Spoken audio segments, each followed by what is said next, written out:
بسم الله الحمد لله والصلاة والسلام على رسول الله. السلام عليكم ورحمة الله وبركاته.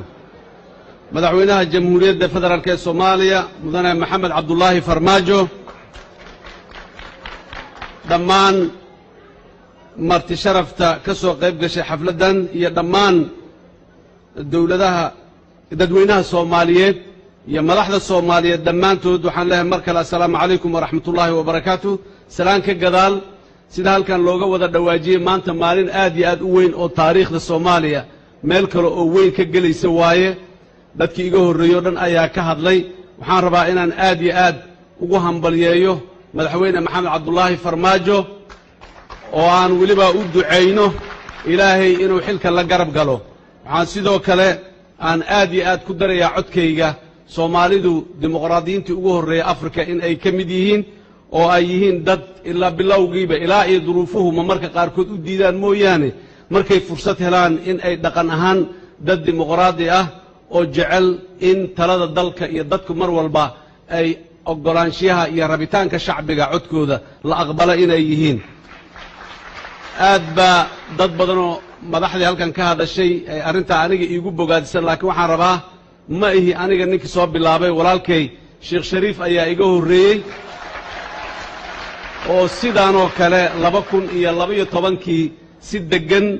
oo macno weyn uu ku jiro oo sharaf ku jirto xilka iigu wareejiyay. aniguna maanta sidoo kale ayaan aad ugu faraxsanahay in walaalkay maxamed cabdullaahi farmaajo uu joogo oo aan sidaas oo kale xilkii ugu wareejiyo. salaanka gadaal iyo muxuu ahaay inta waxaan rabaa maanta maalintaas weyn oo taariikhda dadka Soomaaliyeed dhammaantood waa wax ay ku faani karaan. Soomaalidu meel kastoo ay joogto maanta waa maalin ay ku faanayso oo dhammaan dadka Soomaaliyeedna taariikhdooda sida halkanba looga wada qiray loogana sheegay. waxaan leeyahay taariikhdaas iyo dhaqanka sidaas Soomaaliya ha sii socdo hana waaraan leeyahay. dadka Soomaaliyeed codkooda iyo taladooda mar walba waa midka ugu mudan in la ixtiraamo oo la qadariyo. haddii alla yidhaa sidaas ayayna noqon doontaa. Soomaaliya maanta meel kastoo ay joogaan waxaan leeyahay dhammaan hambali dadka Soomaaliyeed raalli ahaanshaha alla ka sokow waxa maanta meeshaan ka dhacayahay waa wax ay dadka Soomaaliyeed dhammaantood ay ku lahaayeen qayb ka qaateen u soo dadaaleen raalli ka noqdeen. waxa maanta halkan ka dhacay waa wada jir howl loo soo wada qabtay. sidoo kale maanta waxaan idinkula dardaarmayaa in si buuxda oo gabasho iyo kala har aan lahayn loo garab istaago madaxweynaha cusub in uu xilkiisa ku guulaysto iyo xukuumadda cusub ee dalka dhawaan loo dhisi doono haddii alla yiraahdo. walaalayaal waaya aragnimadu waxayna tusee Soomaaliyada cusub ee aan hiigsanayno ee aan maanta ku taagannahay waddadii aan hiigsigaas quruxda badan hiigsanayna aan ku gaari lahayn meel ugama bannaana cambaarayn mucaaradad aflagaado madaxda iyo hay-adaha dawladda la afdee. taas beddelkeedii dadka Soomaaliyeed waxaan leeyahay madaxda ha la taageero ha la waaniyo hana loo duceeyo in ilaahay xilka uu la garab galo. walaalayaal Soomaaliya qof waa ka weyn tahay qof aad necab tahay ama aad dhibsanaysa awgeed Soomaaliya sumcadeeda iyo wajigeeda waxa ugu dawlad dhisidda Soomaaliya maanta waxay ugu baahi badan tahay waa muuqaal qurxoon in loo muujiyo dalka Soomaaliya laga muujiyo muuqaal qurxoon iyo in laga shaqeeyo xasilooni iyo deganaansho siyaasadeed dalka inay ka jirto la yareeyo ama la joojiyo isqabqabsiga iyo iska hor imaadka. Soomaaliya waxba kuma soo kordhinayso mucaaradada iyo isqabqabsiga. taas markaan leeyahay waxaa ii weylisa marne dadka Soomaaliyeed kula talin maayo inay wax qalloocan iyo wax qaldan raalli ka noqdaan, laakiin wixii naga qaldan hay-adaha dawladnimada dhexdooda waa inaan ku saxnaa ee bannaankooda inaan ku raadino saxid ma ahan.